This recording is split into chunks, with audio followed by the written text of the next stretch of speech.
Hello, guys and gals, and whoever is taking the time out of their important, long, busy, structured day to give us a listen. I'm thankful.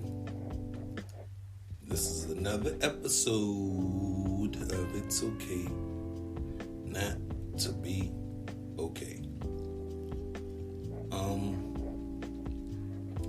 I don't got long, so I'm gonna dive right into it. Today's episode is centered around regret.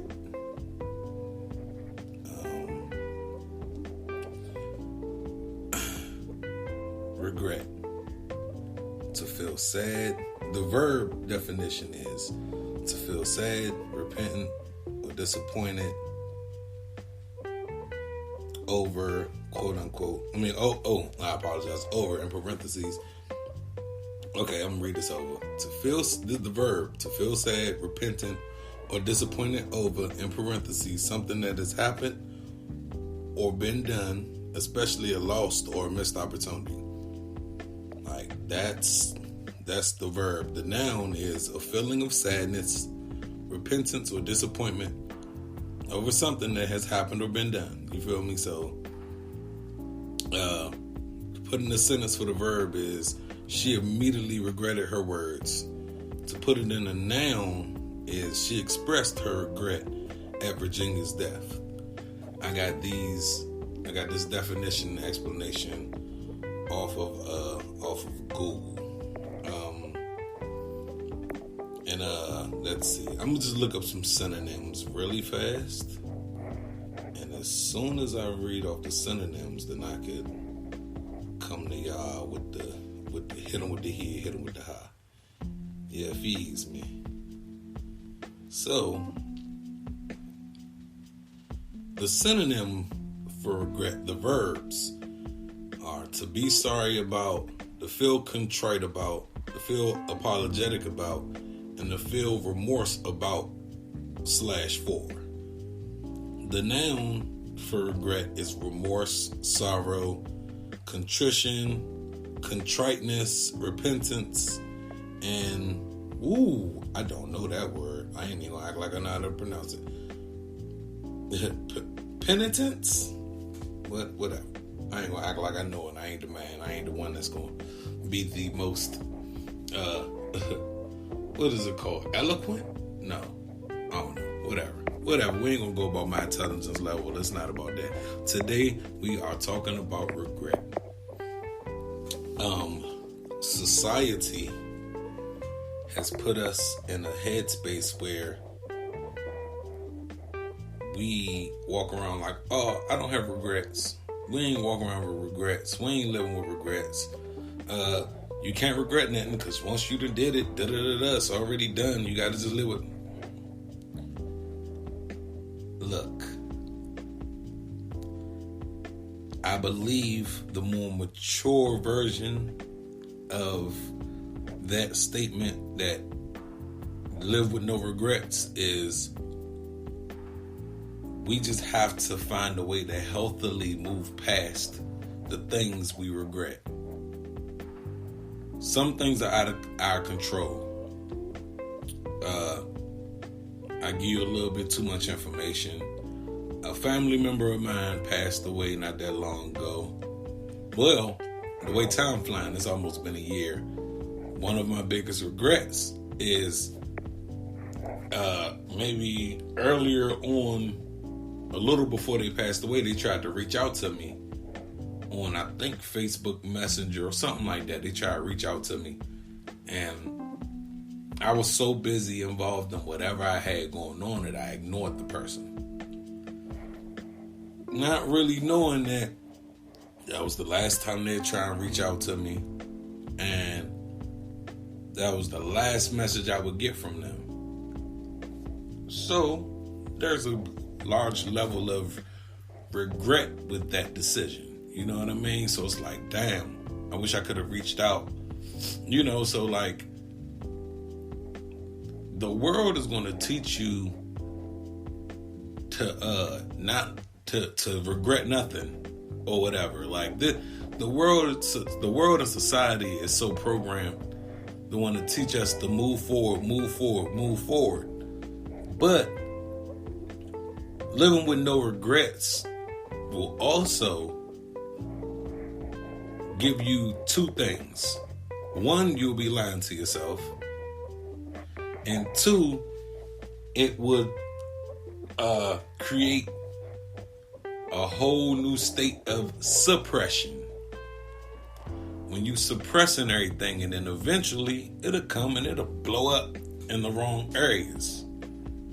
You know what I mean? So I've had days where I'd be mad that the ground is on the floor.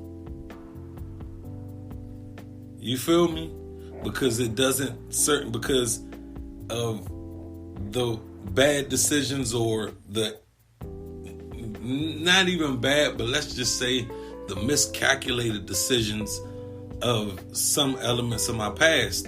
I'll wake up mad at everything. But these was the miscalculated steps of my doing. You know what I mean? So I think the term live with no regrets should probably be more centered around living with the regrets. You got to learn to live with the regrets. You know what I mean? And just like in a breakup or what have you, things ain't going to always, you're not going to always feel 100%. You know, my thing is, you can't let something beat you up for too long, because the longer you let something fester and affect you, the longer you stay stuck in that mindset. So if something bothering you, let's say somebody pinched you, and you ain't get to properly pinch them back, and your regret is just that you ain't get to properly pinch them back, you're going to be living with the feeling of that pinch for way longer mentally than you did physically. You feel me? I hope I ain't lose y'all with that, but it's just one of those situations where accountability and acceptance will get you a lot further than being hostile about it, or having a level of angst towards it, or having any kind of feeling of remorse towards it. Like, man, I should have da. You know what? Maybe it was a good thing that you didn't pinch the person back, because maybe you was tough enough to handle the pinch, but they wasn't tough enough to get a pinch back. Maybe it wasn't up to the laws of karma for allowing you to do the pinch. Maybe the pinch was supposed to come from another person, another area, another source to pinch said person. And you feel me? Said person will get what's coming to them anyway, even if it don't come from you. You feel me? So my conversational regret is really just like, sometimes you gotta live with it. Understand that things ain't gonna go 100% your way 100% of the time. No matter how much you manifest it. You can manifest something that ain't gonna go 100% your way. It might go 87, 89% your way. It might go 99% your way. But it's gonna always be a margin of error somewhere. You know, you might get something, but it might be at the expense of something. So it's just life. It's just something we gotta deal with. It's something we gotta take on the chin, and we just gotta realize, like, as long as we're trapped in this human body, we have to appreciate the human experience. You know, only thing we ain't did yet was die, so we don't know what dying feel like. We're going to have a lot of mixed emotions about a lot of things that go on in our lives, but we shouldn't let that make us colder or more fearful or more hostile towards our environments. I'm not perfect. I got a lot of shit I regret. I'm not gonna come to y'all. I don't want to come to y'all like this perfect dude. I'm not. I'm very far from it. Look, I regret saying what I said at the opening part of the first episode. Like, I could have worded that better. Maybe my co-host on the other podcast isn't BSing. Maybe they were busy. Maybe they had things going on and they couldn't exactly get to do the broadcast in time. I'm not faulting them for not being available. My opinion was they BSing. I don't know what the facts is. They done did a lot of work. They got websites together. They, you know what I mean, trying to branch out. They trying to push the culture and the brand and the narrative forward. So who am I to be like they bullshitting? I don't know if they bullshitting in that. But it was my opinion. You know why? Because I was sitting there waiting with no communication. And so I'm going to formulate whatever opinion I got in my mind. If I don't hear nothing, that's exactly what we all do. So I do regret my choice of words toward that individual. Now, how they feel about me, that's on them. That's between them and God. I don't got no beef with them. You feel me? And I'm learning as I've gotten older that I don't have beef with people. My beef is not with anybody but myself. And what I encourage you guys to do, if you're listening, is to evaluate anything or anybody you feel you got beef with and put all of the things you might have contributed to that into the landscape, and then question, is that beef truly with that person, or are you beefing with yourself? Because there's plenty of times where people think they got haters. They ain't got haters. They think they got haters, so they attract the hate that's within themselves outward. You know what I'm saying? Like, you could think things are against you. You could think the world is against you.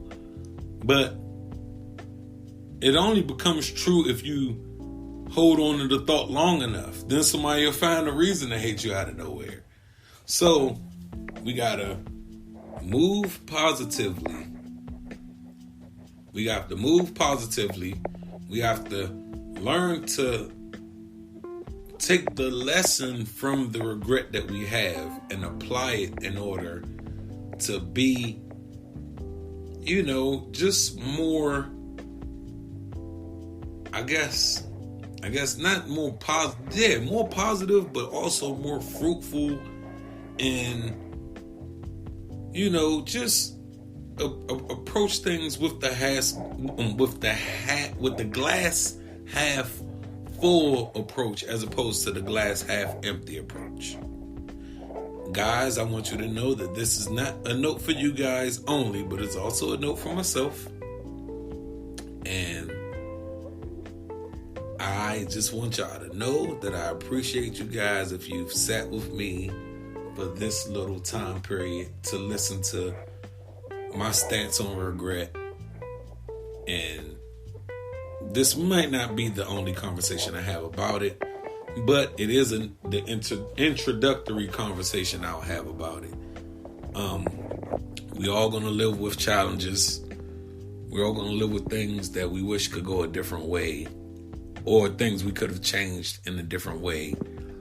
And guess what? People are going to judge you regardless. People will judge you if you're not doing nothing. People will judge you if you take action. So don't let the judgment of people determine your heart, your outlook, and your mindset. I want to thank you guys for listening. And this is another episode